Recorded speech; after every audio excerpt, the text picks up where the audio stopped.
Reliance ఇక్కడే ఇదే తిరుపతిలో 25,000 కోట్లతో పెట్టుబడి పెడతానని ముందుకొస్తే ఆ పరిశ్రమను తరివేసింది మీరు కాదా? మీరు రాయలసీమ ఉద్ధరకులు. రాయలసీమ కోసం వీళ్ళు పోరాటం చేస్తారు, రోడ్డు మీద దొల్లాడుతున్నారు. రాష్ట్ర ప్రజలు దొల్లాలి మీ దరిద్రం వల్ల.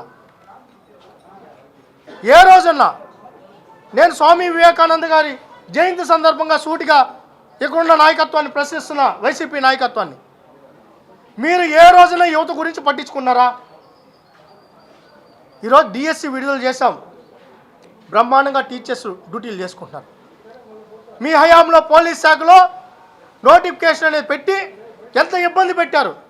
ఈరోజు బ్రహ్మాండంగా రిక్రూట్మెంట్ చేశాం, వాళ్ళందరూ కూడా ఈరోజు ట్రైనింగ్లో ఉన్నారు, జాయిన్ అవుతున్నారు. ఈరోజు టీటీడీని ఈరోజు రాయలసీమకు, తిరుపతికి, ప్రపంచానికి తలమానికంగా ఉన్న మన స్వామివారు ఈరోజు ప్రపంచం మొత్తం ఇక్కడికి వచ్చి దండం పెట్టుకుంటా ఉంటే నిద్ర లేసి రాజకీయం చేస్తారా? స్వామివారితో రాజకీయం చేస్తారా? నేను ఎప్పుడో చూసా, వామపక్ష విద్యార్థి సంఘాలతో కలిసి ఇక్కడ ఆయన ధర్నా కూర్చున్నాడు. అయ్యా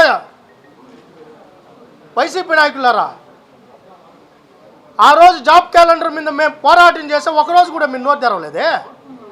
మరి జగన్మోహన్ రెడ్డిని అడిగేది ఆ రోజు జాబ్ క్యాలెండర్ మీద 5 ఏళ్ళు ఫీజు రియంబర్స్మెంట్ ఎందుకు బకాయి పెట్టామని ఆ రోజు అడిగేది.